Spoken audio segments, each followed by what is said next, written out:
Good morning, folks. Welcome to Lord's Day Live. Glad you're with me. I know what you're thinking. Boy, Sonny Child's got all dressed up this morning for Bible class. Yeah, I know.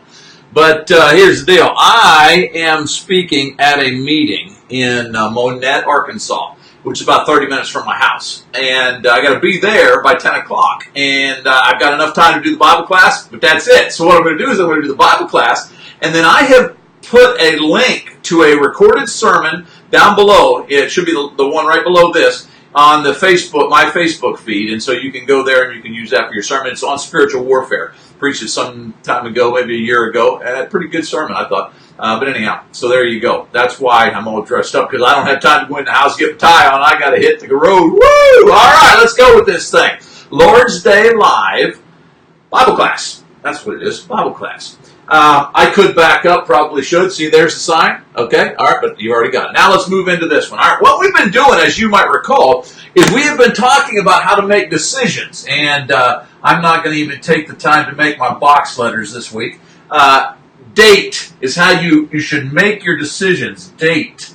D is for what? That's right, deny. A is for what? That's right, advice. C, isn't it? And T is for what? That's the one we're dealing with today. T is for turning. Oh, I can't do that. I'm writing really weird. T-U-R, slow down, Sonny. T-U-R-N-I-N-G, sig, now. Turning signal. Can you read that? I should have been a doctor. But anyhow, turning signal. Now, how you got to remember your turning signal? Well, here's the way we're going to do it, folks. Draw yourself a little vehicle, okay? Got the wheels going here, okay? This is a little vehicle. Now you got to put the hood on there. And here's Sonny Childs, okay? Here I am. I'm driving the little vehicle. On the back of every vehicle, you have got these little things back here. Now, I got to be honest with you. I live in Arkansas, and we don't use them like we should. I promise you. I was just this week, I was behind a woman, and she actually... No, I take that. I was coming down the road, and this. No, I was behind her. Get your story straight. How did that work? All I know is that she got in the turning lane but never turned. That's what it was. She just got in it. I don't think she even had her blinker on. She just kind of used the turning lane like it was another lane. Anyhow, these blinker lights are supposed to indicate something. And so if this light goes off, what is that supposed to indicate to you? If that light goes off, that light is supposed to tell you that the guy is intending to turn right, right? It's his turning signal. Okay, you get the idea. Well, as we come down through here then, deny, remember we drew an altar. Next week I'll probably take time to do that. Advice, remember drew that word bubble over here. And then now turning signal, you got the little car happening here. A cute little car. Let's fill in his tires so it doesn't, see how cute that car is? Probably a VW because it's so small. Oh, anyhow, but you got the turning signal. So when God uses his turning signal, because we're following God, right? When God uses his turning signal, we need to be paying attention. We need to be watching that turning signal because that means he's going to turn left or right. And if we're going to follow him, then we need to be willing to turn left or right. God, throughout history, has used turning signals to indicate to his people what direction he intended for them to go.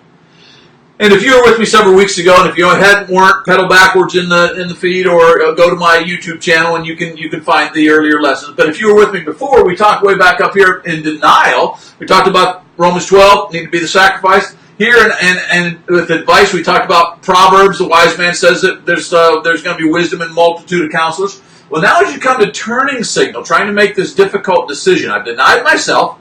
I've sought advice from other people.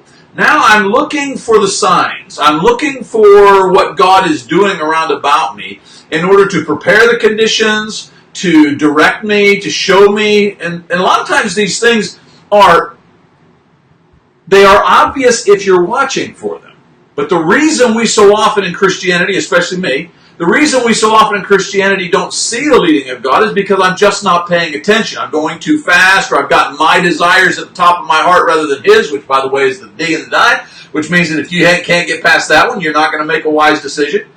Whatever, we're not looking for the turning signal. Because we're not looking for the turning signal, there's a problem. I was in a funeral years ago, and the guy behind me was not watching my turning signal, because It was a sad funeral. It was for a little baby child. And we were going to a country cemetery way out. And this procession had gone for miles and miles and miles. Well, finally, it was time to turn off the main highway onto a dirt road. And as we put our blinkers on, and as we're about to turn off onto the dirt road, the guy behind me rear ends me. I'm the preacher. I got to be there to do the graveside. He rear ends me, which pushes me into the car in front of me, and I rear end the car in front of him. And the reason in this horrible scenario, the reason that happened is because the guy behind me wasn't watching my turning signal. You got to watch what's going on in front of you, and God is who should be in front of you, and He's going to give you turning signals. Now, rapidly, see this passage. 3 things happen in this passage from Acts chapter 16 that are very, very important. Okay, notice it says Paul and his companions were traveling throughout the region of Phrygia and Galatia, having been kept by the Holy Spirit from preaching the word in the province of Asia. When they came to the border of Mysia, they tried to enter Bithynia, but the Spirit of Jesus would not allow them. So they passed by Mysia and went down to Troas. Now, during the night, Paul had a vision of a man of Macedonia saying, begging him, come over to Macedonia, help us. After Paul had seen the vision, he got ready at once to leave to go to Macedonia, concluding that God had called us to preach the gospel to them. Rapidly. Book of Acts, where are you going to put that? You might notice I've got our timeline over here, and I've taken the most important century in all of history, and I've expanded it, put it down here in this little inset so that you can see that. Here's the birth of Christ, that's why we got the little star. Here's the death of Jesus on the cross, 33 years into the most important century. And then at AD 70, 70 years in, the temple is going to be destroyed by Titus, a Roman governor, Roman military dude. And he's going to come and he's going to destroy Jerusalem. He's going to destroy the temple. That happens at 70 AD.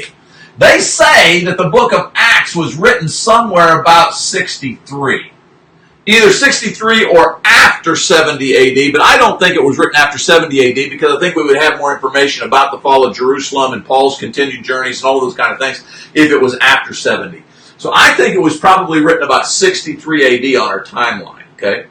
So then you put that on your timeline. Now, we got to do something else. Where in the world are all these cities that we have listed here? Well, Boot, Blob, Banana Boat with bubbles, remember all of that? All we're going to do is we're going to go to the blob, okay? I need you to draw you your blob. Of course, I guess we could do the boot. We're not going to deal with the boot. All right, so you got the boot, the blob, and then you got the banana, right? And then you got the boat. This is the Mediterranean Sea. Okay, so we got little waves. And you might recall we put the islands here. Okay, but we're not going to need the islands. Boot, blob, banana boat. This is your biblical map. Okay, boot, blob, banana boat with bubbles being bounced beside balloons. Paul's going to leave, and he's going to go on this missionary journey. He's going to come up here, and he's going to come over this way. This over here is Asia. Right about here is Ephesus, and that probably was where Paul was wanting to get to. He always had a desire to go to Asia, and by the way, he'll eventually get there because we got the book of Ephesians, and the book of Acts itself is going to talk about him getting to the city of Ephesus. But he's not going to get there this trip because the Holy Spirit doesn't want him to go there yet. First of all, he's going to be kept by the Holy Spirit from preaching in the province of Asia. Did you see that? Kept by the Holy Spirit from preaching and so he wanted to go over here, but the Holy Spirit says no.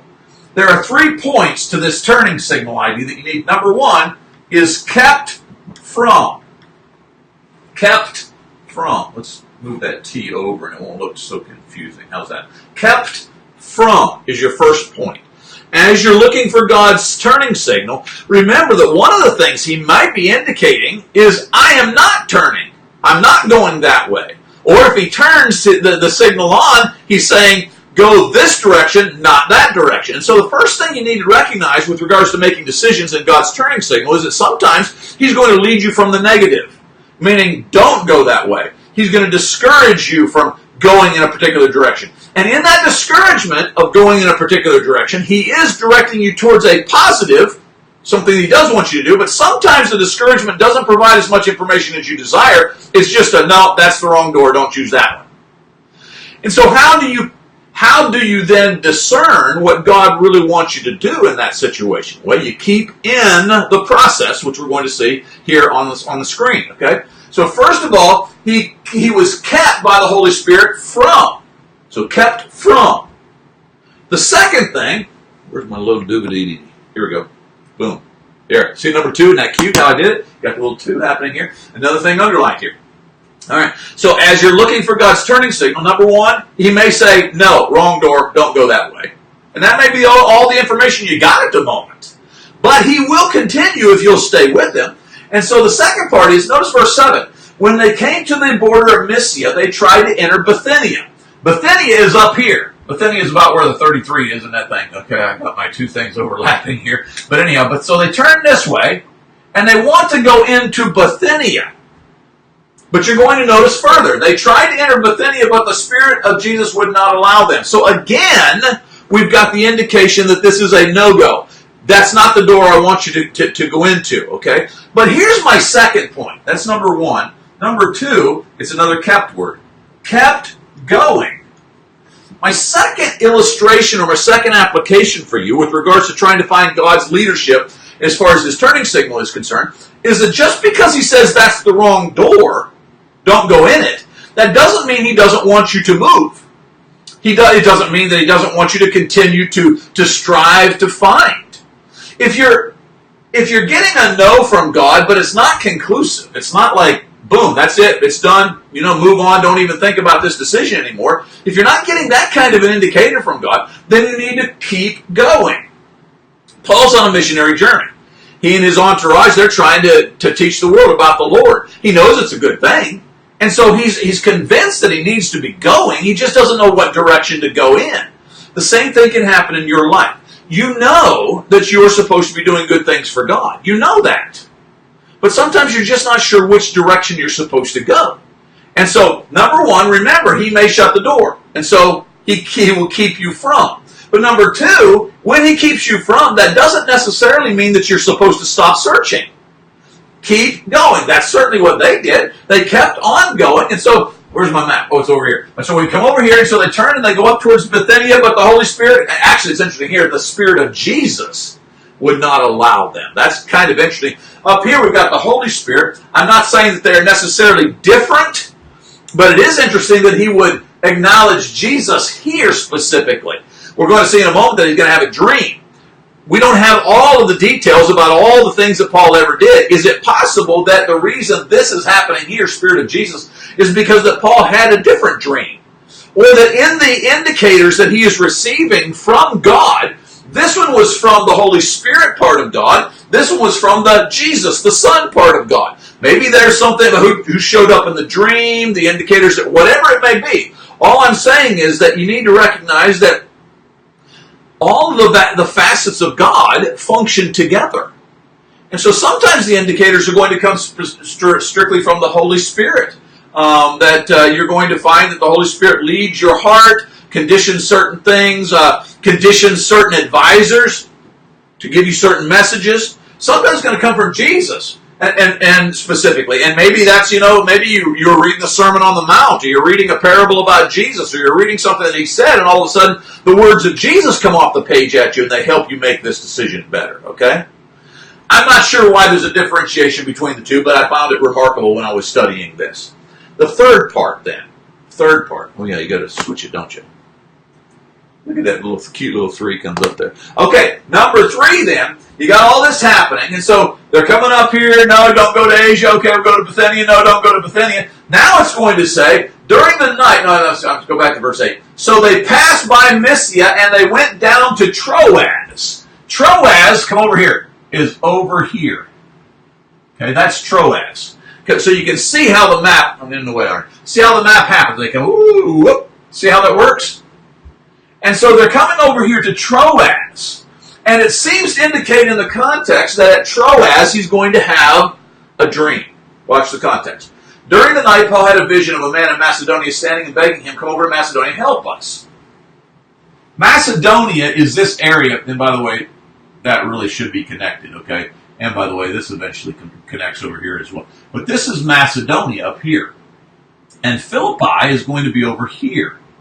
And Philippi, being in Macedonia, is where we're going to find Paul next. And he's going to go into Macedonia, and this is where we're going to have he's going to get in trouble for, he and Silas are going to get in trouble for exorcising the demon. You might recall they're going to be put into jail.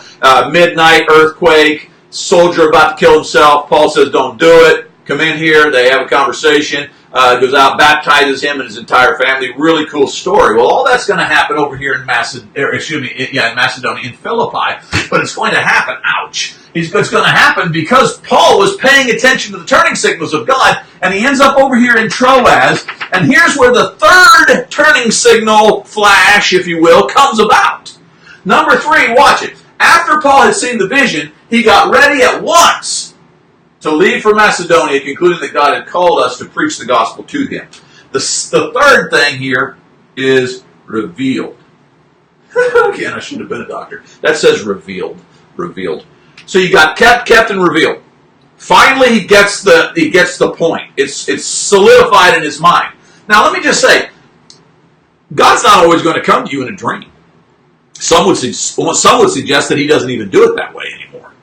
I'm going to let God do whatever he wants to do. My tie won't stay straight.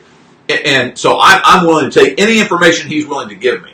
If he comes to you in a dream, or at least you think he has, I'll tell you what you can do. Test it by Scripture. God will never say something to you in any form that contradicts what he has already said in Scripture. And so, those who are out there in the charismatic world claiming that God gave them a message, whatever it may be, I'm not going to argue that. What I'm going to argue is it consistent with what we've already got? If it's not consistent with what we already got, then it ain't from God. And so, as we've got this happening, the third thing that happens is the deal is sealed. God reveals himself. And again, sometimes it's just going to be something obvious. You're going to think to yourself, wow, there is no way that could have possibly happened unless God arranged it. And boom, the light bulb comes on, and you find that you're finally through the journey. You stop being kept from, you keep processing it, trying to figure out what it is, and you've gotten to a point where he has revealed himself to you, and boom, there's the answer. That's what I need to do. So, deny yourself, ask advice, and look for God's turning signal. All right, I gotta do all this. I'm gonna put that like that. I know. You can't see. I get it. Okay, just be patient. Here we go. See there? All right, teachers, get you a picture of that, and you will have the questions for this morning's Bible class. Again, I'm sorry I can't be with you for a live sermon, but if you'll pedal down right below this in my feed, you will find a link. You can watch that sermon, and I pray that it will be a blessing to you. Pray for our meeting in Monette. I'm excited. It's a good congregation. Man, they got a phenomenal preacher and wife down there. I'll tell you, these are wonderful, wonderful people, and it's going to be a good Sunday. So pray for the Monette meeting, if you will. Pray for my safety as I pedal back and forth and that kind of a thing. I love you guys. Thank you for joining with me every Sunday morning. Again, watch that sermon. It's just below. Sonny Childs, be there. Matthew 16:26.